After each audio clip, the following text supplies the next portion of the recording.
pudesse ter essa oportunidade? Pronto, teve. A gente pode ter. Na realidade, essa inveja, para mim, talvez o termo melhor não seja assim, como a Cristina falou, né, somos humanos erramos, estamos em processo evolutivo ou de redescoberta. Esse ficar feliz pelo outro que o Dudu falou é um motivador para a gente, da gente seguir. Quando a gente está aqui em reunião, isso se chama sanga, satsang, né? Reunião de pessoas buscadoras. Isso motiva a gente a continuar no nosso caminho espiritual. Esses encontros, eles são importantes para nos motivar nesse caminho espiritual. Então, da mesma forma que quando eu vi um estudante se aproximando do Baba e fazendo uma massagem no pé do Baba, eu falei, puxa vida, né? Despertou, não uma inveja, mas um desejo também de viver aquilo. E Sai Baba vai e concede aquilo. Então, a gente pode e deve ser próximo de Sai Baba. A gente não deve considerar Sai Baba distante da gente, ou Deus em qualquer forma em nome que a gente creia. A gente deve imaginar que, como Sai Baba diz, eu estou dentro, à frente, atrás, acima, abaixo, ao lado, eu estou em você o tempo todo. Tem várias pessoas, vários líderes na organização que têm diversos sadhanas lindos.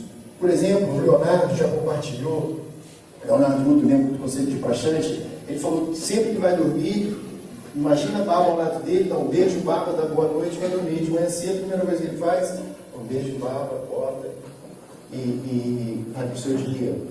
Então, a gente tem que buscar essa proximidade. Por que a gente tem que buscar essa proximidade? Porque felicidade é união com Deus. Quanto mais a gente estiver passando o dia com Deus, Sai Baba diz, Deus é amor, a gente vai estar vivendo este amor. A gente vai estar cumprindo esse ame a todos, sirva a todos. Essa organização, eu me recordo sempre do Adeildo, que há muito tempo, talvez quase 2 décadas, falando que é a melhor organização do mundo. Lembra disso, Adeildo? Fala para o povo o que você falava. Eu faço muita coisa. A melhor organização do mundo é essa. Sai Baba, através dessa organização que não foi para o seu benefício. Às vezes a gente pode estar pensando, a organização vai transformar o mundo. Não. Pode ou não transformar o mundo. Esse não é o objetivo. Quando eu falo organização, eu incluo nesse grande guarda-chuva todas as instituições que levam o nome de Satya Sai Baba, que são os institutos, as fundações, as escolas, todas as suas unidades, centros e grupos, todos os seus serviços, tudo. Ele não criou isso para transformar, o objetivo primeiro, transformar o mundo. Se Deus quisesse, Ele poderia instalar o dedo, nem sequer instalar o dedo e transformar tudo. Mas não, Ele criou isso para a nossa transformação, para o nosso benefício. Me avise quando estiver faltando 20, por favor. Eu vejo assim, para mim, essa organização, o que ela faz com a gente a longo prazo? Ontem estava conversando com a Raíssa, depois da palestra, belíssima palestra do Moacir, que ela contou uma passagem de que Ramakrishna,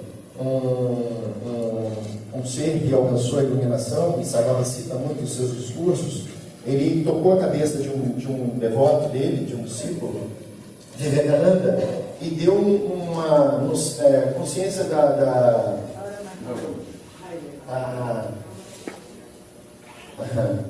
deu um samadhi para ele, deu uma consciência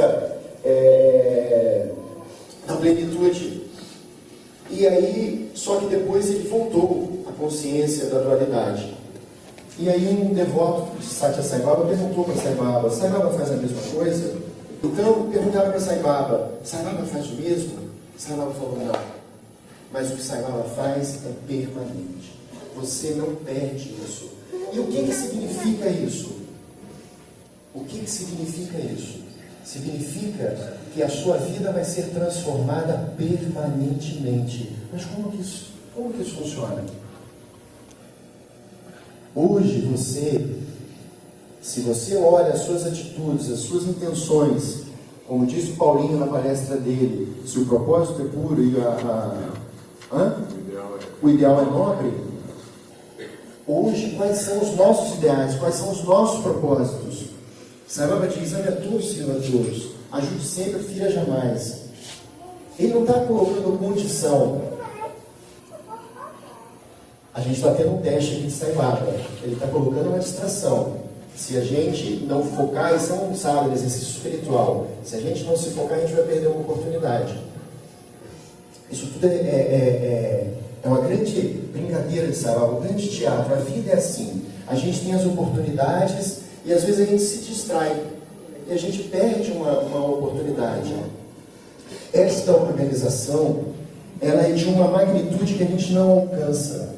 Hoje, olhem para dentro de vocês e vocês vejam como vocês eram há 20, 30 anos atrás, como vocês são hoje.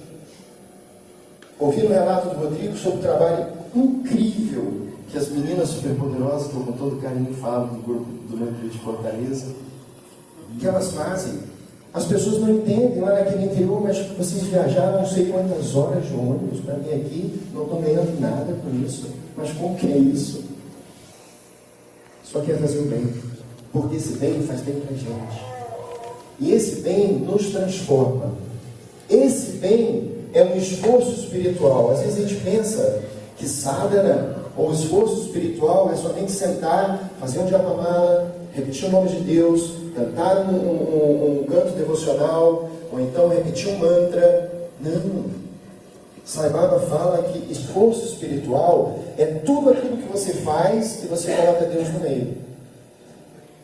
Isso é esforço espiritual. A gente, todas as nossas atividades durante o dia, se a gente colocar Deus nelas, a gente está transformando, está santificando, transformando o trabalho em adoração, como ele diz. Faz um trocadilho em inglês, work and worship. Então, ele faz isso com a gente não se percebe. Esse trabalho de Sai Baba é incrível. E a gente tem que ser muito, muito, muito grato a ele por ter criado essa organização que nós temos, onde nós temos a oportunidade de ter atividades que nos condicionam, nos adestram, no bom sentido, a manter essa visão. Porque ele fala, quando você fizer serviço, imagine que você está servindo uma pessoa menos favorecida, obrigado. Não, é Deus que está ali te dando a oportunidade. Os grandes renunciantes da Índia, eles falam isso. Foi tocado aqui, não sei quem tocou numa palestra, falam isso, que as pessoas, tem muitos renunciantes que fazem o quê? Eles se tornam pedintes para dar oportunidade para as outras pessoas de servirem, só não estiver dando a fundo deles. Então essa organização, ela é uma oportunidade de ouro que vocês conquistaram depois de muito, muito, muito esforço. Estejam vocês conscientes dele ou não. Não percamos essa oportunidade. Não percamos. Já demos muitos passos, com certeza. Mas a gente precisa continuar avançando. Sai Baba, no discurso do Grupo Rima, se não me engano, não sei se foi 2007, ele falou assim: só Deus pode transformar os seus esforços espirituais em experiência transcendental. Vamos repetir juntos? Só Deus pode transformar os seus esforços espirituais em experiência transcendental. Falei para vocês verem se memorizam isso. Esforço espiritual, eles chamam lá na palavra sadhana. Esforço espiritual, a gente já viu que é muito mais amplo do que simplesmente uma prática meditativa ou de devocional. E que experiência transcendental é essa que a gente está falando?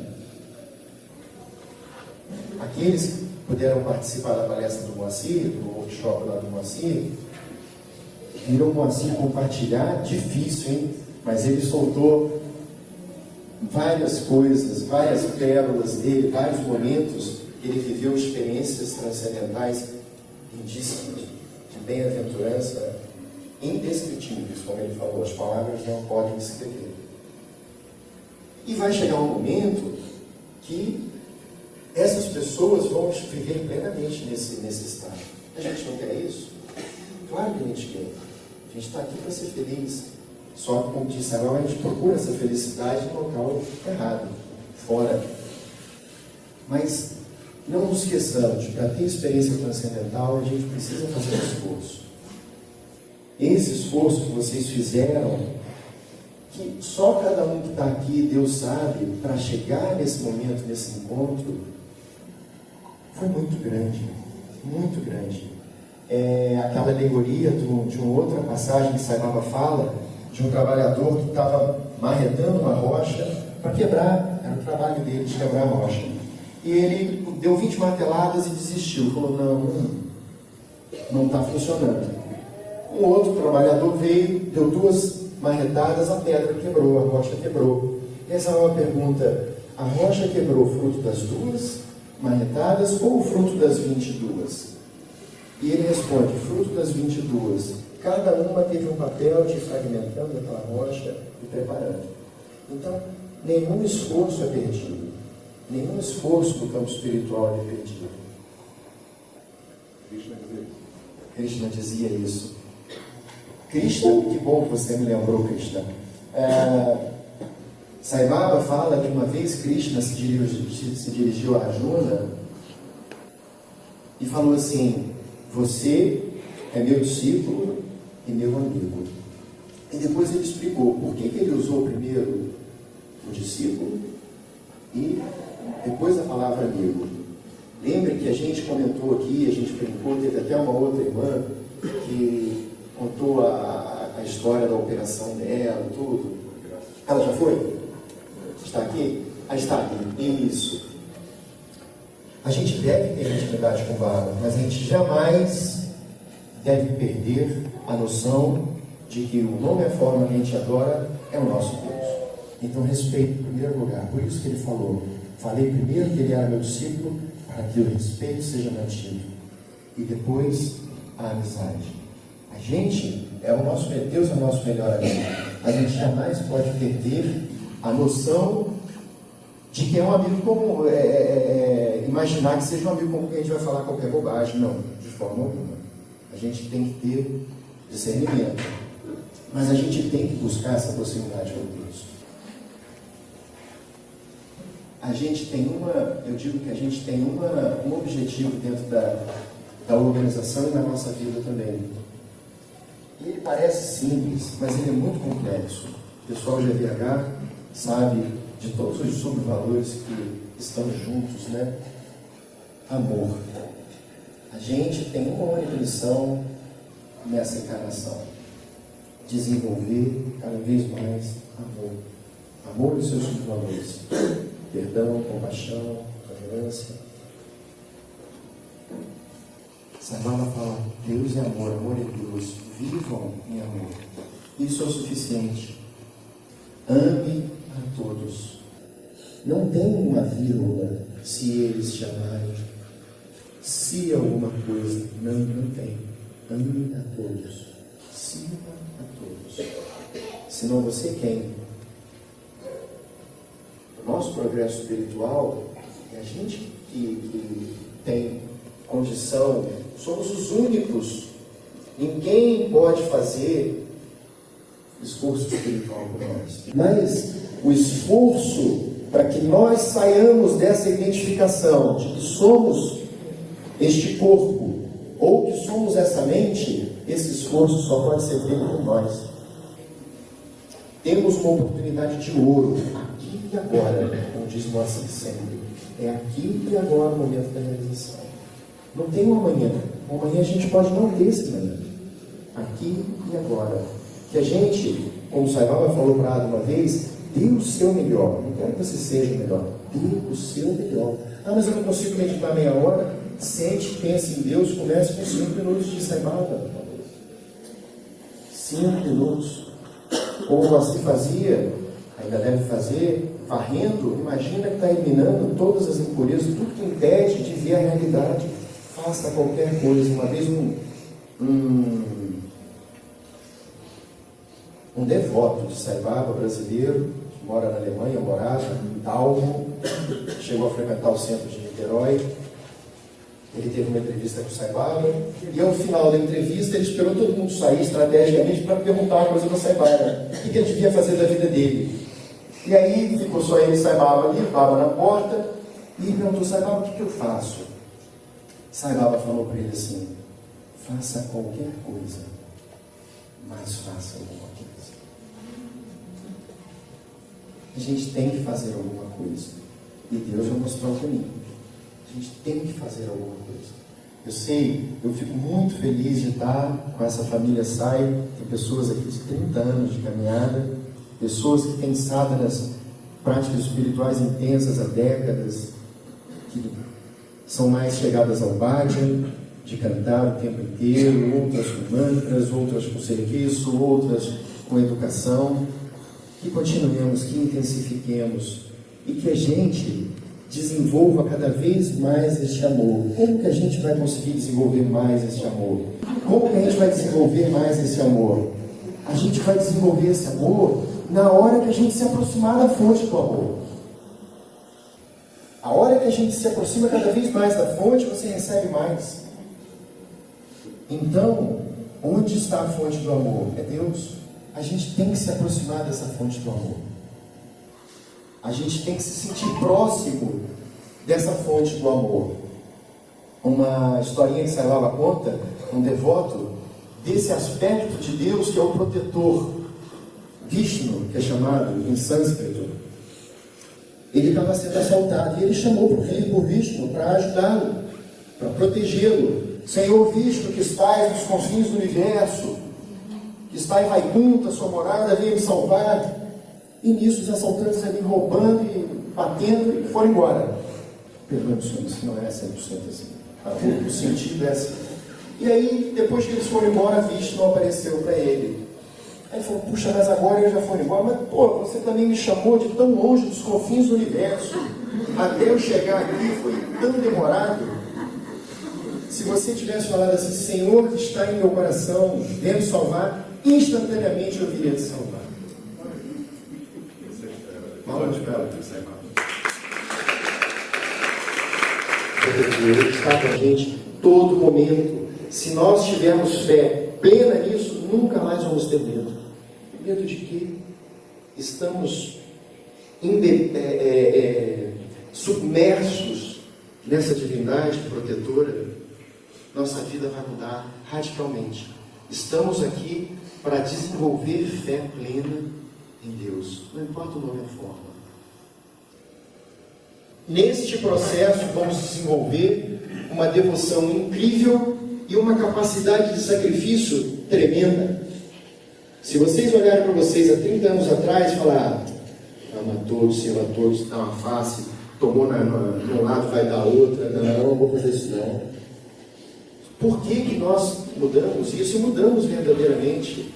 Podemos até errar alguns momentos, mas o nosso sentimento verdadeiro que a gente deseja é de viver isso plenamente, não é? Em que vocês dizem? Estou falando uma coisa errada aqui? Ah, que maravilha! Ó Senhor, você é minha mãe, meu pai, meu irmão, meu amigo, meu conhecimento e minha única riqueza. Você é tudo para mim. E Deus de todos os deuses. Deuses nesse sentido desses aspectos. A gente tem essa oportunidade de desenvolver essa proximidade com Deus. A gente tem a oportunidade de se aproximar de Deus a cada vez que a gente perdoa, que a gente releva. Tudo isso a gente faz em amor a Ele. Organização não vai existir se a gente não tiver perdão, compaixão, tolerância, uma série de valores importantes. Saibaba fala que a coisa mais importante é a união, unidade. Unidade gera pureza e essa leva até a divindade. Esse é um esforço espiritual enorme. Ele fala: não abandonem essa organização. Essa organização não é assim específico, mas aquela que a gente faz parte, que a gente está aqui de coração, é a organização Saibaba. Então, não abandone quando você tiver qualquer desavença. Não. Tratem isso como uma disciplina espiritual. Existe. Toda organização necessita de regras, regulamentos e uma hierarquia. A gente tem dentro da organização. Mas ela não pode ser motivo para que a gente saia e perca essa oportunidade de vivenciar todas essas oportunidades de transformação, que eu tenho certeza que se vocês olharem para dentro, vocês vão ver como vocês se transformaram, como vocês se aproximaram mais dessa fonte do amor. Deus cuida da gente nos mínimos detalhes. Vocês se lembram que eu estava falando da Rosinha? Que eu entreguei para o Saibaba no início da apresentação, e eu abri o bolso assim já direto para ele colocar, ele não colocou, ele demorou uns 2, 3 segundos.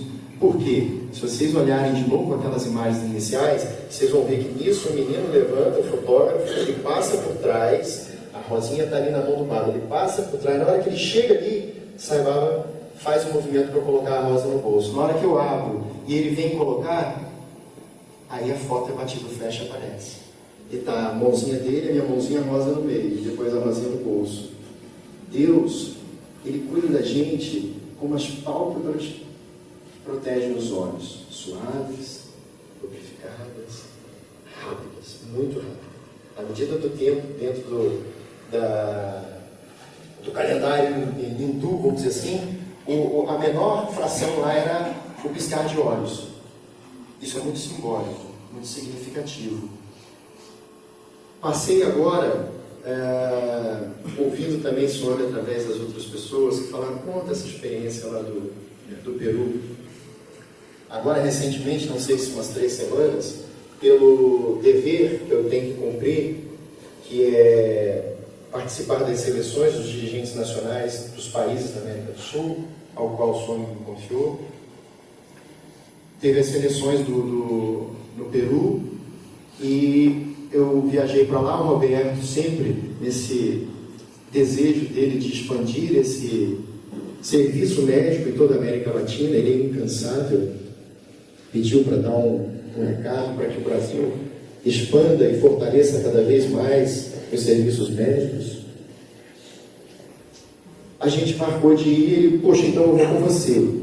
E íamos viajar na quinta-feira, as seleções iam começar na sexta-feira. Então, de quinta para sexta, ia ter um momento vago. E eu falei para a coordenadora central da região 22, que são os 4 países de cima da América do Sul, falei, olha, estou à disposição, se vocês quiserem, podem me utilizar. Então, eles marcaram uma ida para uma hora a gente chegar no aeroporto e ia esperar um outro voo para ir para uma cidade chamada Cajamarca, distante 1 hora e pouco de avião. E lá eles programaram 2 encontros públicos, um à noite num hotel, o outro no dia seguinte numa universidade. Eu falei, não, estamos aí para servir. Ia viajar a noite toda, sem dormir, mas vamos lá, vamos servir. E preparamos a viagem toda, chegou de quarta para quinta, viajei a noite toda de minha cidade até o aeroporto de Guarulhos, chego no aeroporto de Guarulhos, faltava ainda 1h30 para o voo, e na hora que eu estou fazendo o check-in, a pessoa fala assim, você não vai poder viajar. Isso nunca aconteceu comigo. Aí eu falei, não vou poder viajar, por quê? Porque o seu passaporte só tem visto para um pouco mais de 2 meses. E eu estava deixando o passaporte para renovar, porque a gente está indo para a Índia agora, que também é parte do papel. 2 vezes por ano tem que fazer reuniões, participar de reuniões, com o conselho de despachante e tudo. E eu estava deixando para renovar o passaporte mais próximo à data. E eu falei para ela assim, mas a América do Sul não precisa disso. E ela falou assim, o Peru é o único país que passou a impedir isso em 3, 4 meses. Eu falei, não acredito, ela é. E eu sei que a gente pode viajar dentro da América do Sul com a carteira de identidade, mas eu não estava com a carteira de identidade. E eu estava de motorista. Eu procuro não andar com as 2 ao mesmo tempo, né? Em caso de perder, ser assaltado, enfim. E aí eu mostrei, acho que ela sabia que não, né? Aí, carteira de motorista não, não serve. E aí o Roberto me ligou, ele já estava na área de marketing, tinha vindo de Fortaleza, estava lá dentro. Ele ligou, Sérgio, você está... Aquela tranquilidade, Robertal. Serginho, onde você está? Falei, Roberto, eu não vou. Não vou agora com você. Como isso? Aí eu expliquei para ele. E eu falei assim, não tem nada que eu possa fazer nesse momento. Porque eu tinha emitido a passagem com milhas e só ia abrir... foi de uma, nem da Latam, foi de uma parceira da Latam que é inglesa. Então, eles só iam abrir o escritório às 9 da manhã do Brasil. O voo era 7h20. Falei, Roberto, não tenho o que fazer agora. Nem sei se eu vou, porque essa passagem, você comprar uma passagem na hora que está aí, eles, sem brincadeira, multiplica assim por umas 5 vezes o valor da passagem. É uma coisa que eu sinceramente não entendo, se tem um lugar lá, mas enfim. Eles fazem dessa forma. E aí, eu falei, vai na paz. Ele, não, some à frente. É a fala do Roberto. Some está à frente, fique tranquilo. Eu falei, não, estou tranquilo. Só fiquei chocado, assim, né?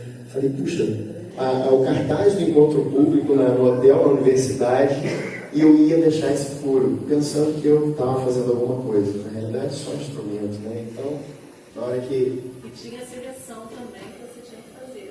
Isso. E eu já estava pensando que não ia conseguir ir para nada. Porque, imagina.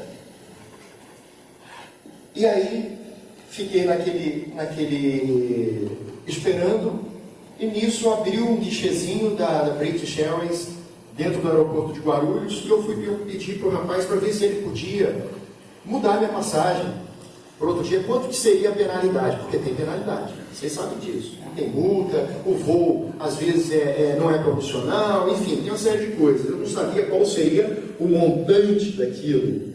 Mas eu tenho uma esposa que tem muito mais fé e devoção e entrega do que eu. É louca por Deus, ela é literalmente louca por Deus.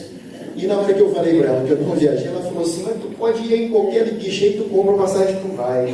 Falei, mas olha, vai ser bem caro, não importa, vai por qualquer preço, mas você vai. E aí? Oi? Não, aí começou-se um esquema de tsunami, que a Ada falou, estou tomando ônibus para ir agora. Ia sair do trabalho, eu tomando ônibus. Você vai tomar ônibus para quê? Se eu já perdi o voo. Calma, vamos respirar. Né? Como diz o Roberto, calma, tranquilo, vamos respirar, vamos planejar. Eu falei, olha, agora não adianta você vir. Deixa eu ver que horas que vai ter um outro voo. Só tem um voo na noite, outro de madrugada e um outro no mesmo horário amanhã. Vamos ver o que a gente vai conseguir, o que o homem vai conduzir. Porque, gente, se a gente tiver... Por que eu estou contando isso tudo? Para a gente ter essa vivência no nosso coração de que Saibaba cuida da gente a cada momento, a cada milésimo de segundo. Ele cuida da gente, ele prepara tudo com muito amor. Então, eu falei para ela, não, segura. E aí, o guichê abriu, da British em torno de 7 horas. Eu fui lá falar com o rapaz, você consegue fazer alguma coisa por mim? Ele, não, você emitiu com milhas. Então, você tem que esperar para ligar para o 0800, que é atendido lá na Europa. E acho que é na Alemanha, que é o call center deles. Ele falou, só às 9 horas. Aí ele virou para mim, aí começou a coisa desanuviar. Aquele jogo, aquela lila linda de tsunami. Lila é brincadeira. Não, você tinha me ligado e esperar mais você. Isso, não, aí começou o jogo lindo, no sentido que ele falou assim, poxa, mas a Latam não mudou você para o próximo voo? Porque eu falei que já estava vindo a identidade. Que nesse meio tempo, na hora que a gente decidiu que ia, contratamos um motorista particular, pegou o carro um carro da família, e ele veio viajando 4 horas sem parar para entregar o documento para mim e voltar. Bate e volta. E nisso eu tinha que arreglar as coisas para poder viajar. E aí esse rapaz da British fala assim, puxa, menina lá podia ter te mudado no mesmo dia, não tem penalidade nenhuma, e eu não sabia disso. Eles, como trabalham na coisa, eles sabem. Eu falei, é verdade? Ele tenta ir lá, vai lá. Aí eu fui no guichê da Latam, logo do lado, e a menina falou assim, não consigo fazer nada por você, porque você comprou essa passagem com uma terceira empresa. Peraí, é 10 ou 5? Na 15. Ai, que bom, obrigado. Obrigado. O senhor está estendendo o tempo mesmo. Eu vou acelerar um pouquinho a minha fala. Você começou às 9h30, são 8h45 agora. Que legal. Ai, obrigado.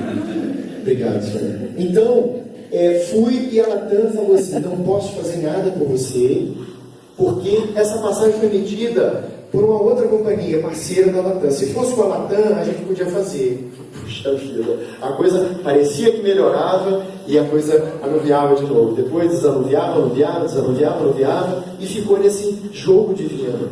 Teste de Deus. Testes my taste, como ele fala, né? É o meu gosto. Como é que você vai sentir o gosto de Deus? Exatamente. E teste, ele fala que é aquela provinha para ver se você pode passar para o próximo estágio, próximo nível. E aí ficamos nisso, né? Pode, não pode. Até que me veio no coração assim, porque a pessoa do check-in, quando ela falou que eu não poderia viajar, ela foi se certificar com um supervisor. Ela saiu do guichê, foi lá, e eu vi ela falando com uma pessoa, estava vazio o aeroporto 6 da manhã. Então eu vi ela conversando com uma pessoa, só que eu não me atentei que era o supervisor, responsável geral da Latam naquele momento no aeroporto. E eu falei assim, eu vou procurar de novo. Aí eu fui falar com essa pessoa do guichê, fui mostrar o cartaz, olha aqui como é que está esse negócio e tal, para ver se mudava a passagem sem custo, para a gente poder viajar, porque dinheiro é Deus também, não vou ficar rasgando dinheiro. O pessoal do Peru tinha me mandado pelo Zap, quanto que estava a passagem nova, 1.400 para ir, 1.200 para voltar, dólares, 2.600 dólares. Isso é quase que o dobro para ir para a Índia. A gente, depois conseguiu ali no aeroporto, ela falou, vai de qualquer jeito. Só me fez isso reduzir para 3 mil e poucos reais. A gente ia bancar esses 3 mil e poucos reais para ir, né? Mas Saibaba, ele cuida. E aí eu fui falar de novo com essa pessoa, falei, puxa, porque o cara o rapaz da British Air falar no mesmo dia não poderia, eu fui, não no guichê da Latam, eu fui lá no check-in, você não consegue me mudar para esse próximo voo? Aí ela olhou, tinha um voo 23h55, tá cheio. Falei, o próximo depois desse, era de madrugada, 3 e pouca da manhã, tem vaga. Aí eu falei, não dá para você mudar para esse voo? Não, eu não posso fazer isso sem autorização do supervisor. Aí eu fiquei igual o indiano. O indiano, você pede uma vez, o indiano fala não, né? Aí você pede de novo e fala não. Você pede a terceira vez e ele não vai. Eu falei, vou insistir. Saibaba fala, um grande ensinamento que eu aprendi do Saibaba é jamais desista. Para mim, talvez seja, um dos maiores ensinamentos do Saibaba. Jamais desista. Se você transformou um dia na sua vida, jamais desista. Nem que você canse Deus, que Ele vai te dar por cansaço. Mas jamais desista. Então, fui lá insistir. Olha, desculpa te perturbando aqui, mas não dá, não. Não, só sou com o supervisor. Puxa, você não pode falar com o supervisor, não? Ela pegou o telefone e ligou para o supervisor. Eu não tinha associado ainda que era aquele rapaz. E aí, ele autorizou. Põe então no próximo voo, mas não emite o bilhete enquanto não tiver a identidade dele aqui. Eu falei, mas já está vindo, está no meio da estrada, já daqui a 3 horas está aí. Não. Falei, então tá bom. Aí tinha uma vaga no voo. Anuviou, desanuviou e imediatamente anuviou tudo de novo. Tinha uma vaga. Aí eu falei assim, puxa, ainda faltam quase 24 horas. As pessoas estão comprando, né? Emergência também. E se alguém comprar com milha, seja o que for aquela passagem, o rapaz vai chegar com a identidade, todo esse esforço, em vão.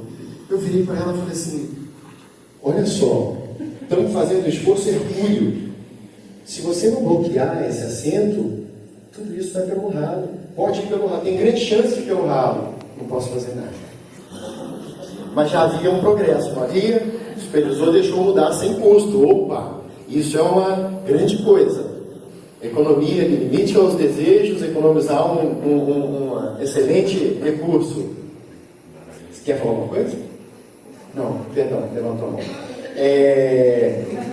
O tempo passou e esse homem vai falando, vai te intuindo no seu coração. E aí, vou falar com esse supervisor. Isso, depois de passar ali uma meia horinha, claro, né? Vou procurar esse supervisor. E aí, quando eu consigo achá-lo, falo com um, falo com outro, eu consigo achá-lo, ele é aquele que aquela moça falou no início, uma simpatia de pessoa. E eu viro com muito cuidado para falar com ele, com muito amor. Porque Saibaba desenvolveu, não era interesseiro nem nada, a gente é assim, a gente procura ser assim na nossa vida. Isso que eu digo da transformação que Saibaba faz conosco ao longo do tempo, que a gente vivencia, busca vivenciar seus ensinamentos. Eu fui, me aproximei dele, estava com a pessoa, ele se afastou. Pois não, eu preciso da sua ajuda. Eu agradeço muito você ter permitido mudar a passagem sem custo, mas olha, só tem uma vaga. O motorista profissional já está na estrada trazendo a identidade. Se você não bloquear esse assento agora, tudo pode ser perdido. Vem cá. Fomos lá naquela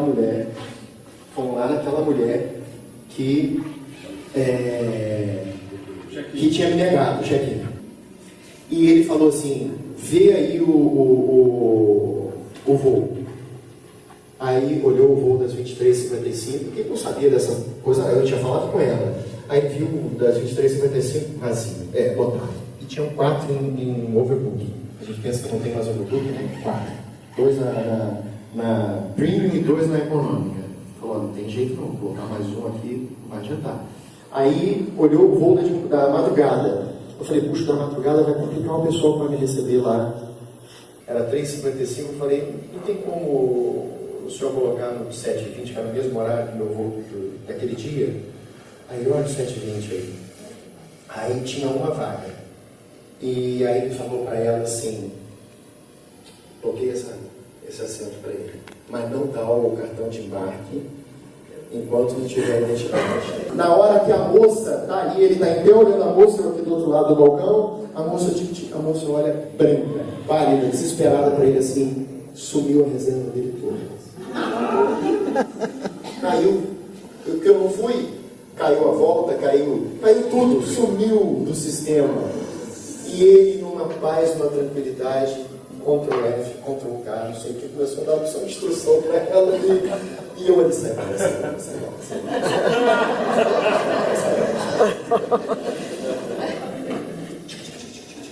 Voltou. Aí ele, voltou? Tchau. Aí virou as costas para embora. E nisso ela, no final, ela imprimiu o cartão de embarque e me dá o cartão de embarque. Que não era para dar. Aí escrevi no cartão de embarque. Tem que apresentar a identidade. Isso é normal, você me embarca para apresentar a identidade ou o passaporte. Então, na realidade, resolveu o problema ali. Deve ter passado. Vocês pensam que acabou? É inacreditável, né? É lindo de ver isso tudo. E como a gente consegue passar por todas essas provas, esse teste. Aí, eu tinha que arrumar onde ficar em São Paulo. Já era o que, sei lá, 10 horas da manhã, acho que não mais. A passagem, a identidade ia chegar por volta de 1 hora com o motorista. E eu tinha que apresentar, era um compromisso meu, pessoal. Eu queria apresentar isso para tranquilizá-lo. Por quê? Eles não queriam fazer esse bloqueio, porque se ele bloqueia, eu vou embora, não vou, ele tem que pagar no bolso.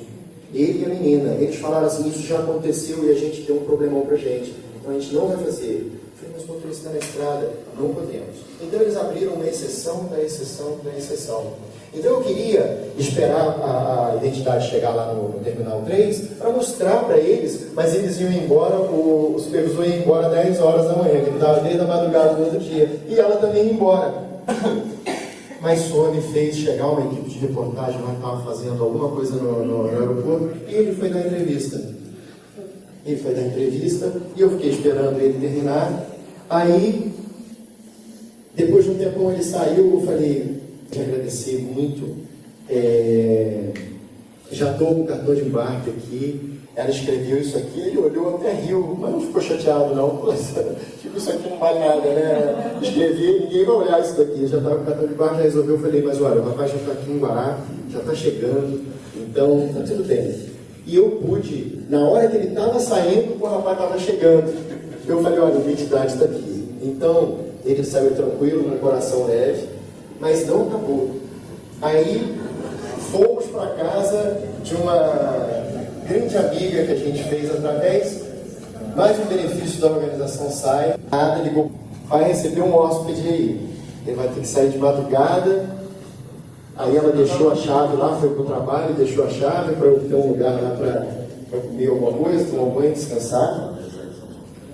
Tomei um Uber e fui para lá. Aí eu falei, puxa, quer saber de uma coisa? O Roberto chegou no Peru e o Roberto não tinha tempo de nada, e eu sou muito meticuloso. Aí eu programo assento, janela, lado direito, esquerdo, planejo tudo, alimentação e tal. Aí eu falei, ei Roberto, como é que foi sua viagem? Ele foi tranquila, veio sanduichinho vegetariano, não sei o que, tarará. Aí, puxa vida, essa nova passagem não pedia comida, eles pedem 24 horas, deixa eu ligar para lá. Aí eu liguei para a Latam. Liguei para a Latam, já estava com o ticket impresso ali, o cartão de embarque. Aí eu ligo para a Latam e falo assim, eu queria reservar a alimentação vegetariana. Aí ela, você pode me dar o código da reserva? Aí eu dei aquele código de 6 dígitos. Ela falou, esse código não existe. Como que não existe? Eu estou com o cartão de embarque da minha mão, senhora. Não existe. Não existe. Aí insistiu algumas vezes, mais de 3, não existe. Você tem que entrar em contato com a British, que emitiu o seu bilhete, para que eles possam validar, mudar a sua passagem aqui com a gente. Antes disso, essa passagem ela não existe. Aí eu ligo para a British, atende um atendimento em português de Portugal. Aí eu falo com o rapaz, ele fala, senhor, essa passagem é fantasma. Como que essa passagem é fantasma? Eu não posso fazer nada, senhor, porque está aparecendo cá para mim que você já perdeu o voo e a Latam não me disponibilizou mais lugar algum, porque eles recebem 10, devem receber 10, 20 lugares cada parceira, no máximo, né? Por voo. Ele falou, é fantasma. Aí eu falei, sai lá, olhei, tinha uma fotinha lá, não. Márcia não dava, não. Coloquei lá a passagem embaixo do gabinete e falei, soltei o lenço. Soltei. Aos teus pés. Fiz mais do que o máximo, tenho certeza plenamente que me esforcei, mais do que tudo que eu podia. Aí, não sei que horas, tinha a Márcia do trabalho, eu relato a história para ela pitona também, mas como isso? Você está com um bilhete, liga de novo para a Latam. Nós vamos ligar, liga de novo para a Latam. Ligamos para a Latam. O bilhete apareceu. Fomos marcar a reserva, a comida. Aí ela falou qualquer coisa estranha lá, né, Márcia? Aí a Márcia falou, não pede mais nada, desliga, como que tiver no voo. Aí eu falei, a passagem aí, apareceu a reserva? Apareceu. Então, não esquece, não pede comida nenhuma, não muda de ação, coloca em qualquer lugar e tá bom. E a gente não pôde ir para os encontros públicos, mas a gente participou de todo o evento da seleção sexta, sábado e domingo. E o que a gente vê com todo esse processo? Deus cuida da gente os mínimos detalhes, a todo momento. Ele é a inspiração a todo momento. A gente só tem um dever de querer ser instrumento, de estar aberto para ser instrumento. Muitas vezes aqui a gente é convidado para servir da organização e a gente fala, não tenho tempo, minha vida está tão complicada. E Sai Baba fala, se você cuidar do meu trabalho, eu cuido do seu. Parece meio assim utópico, né? Mas a gente está vivendo isso, esse milagre há vários anos, eu e minha esposa. A gente praticamente abandonou a nossa vida, entre aspas, cotidiana, E a prioridade são as coisas da organização. E Deus sempre cuida da gente. Ele faz os milagres acontecerem uns após os outros.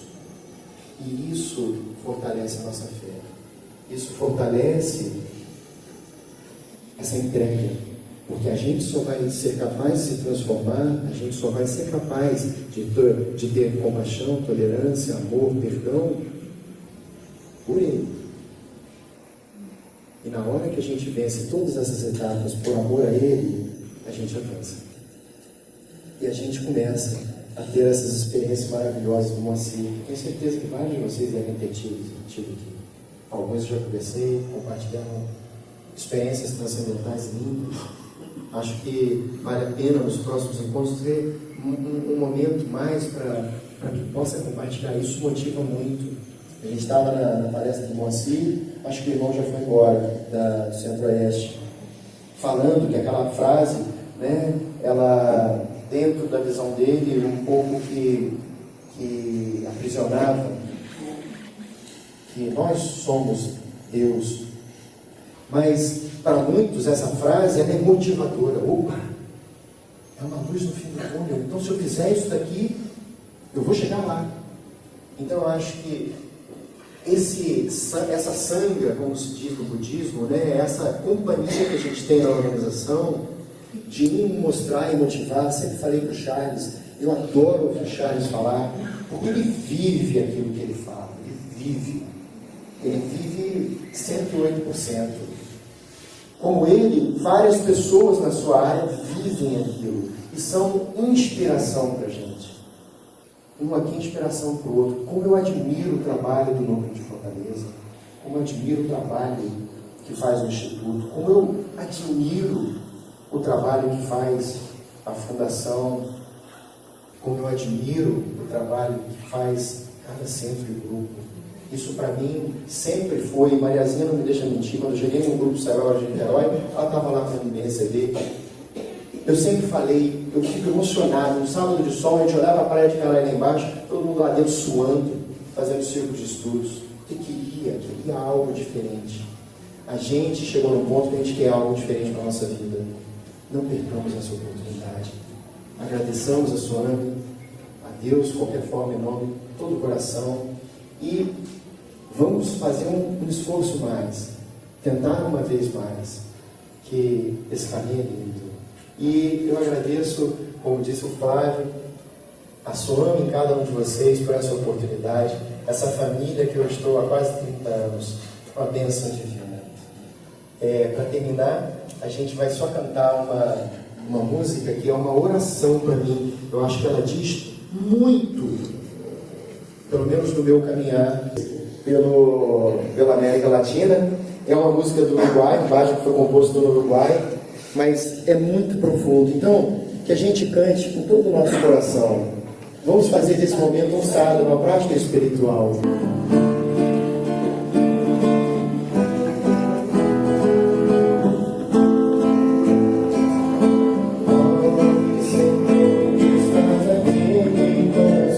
Desperta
todos os seres de todos os mundos sejam felizes.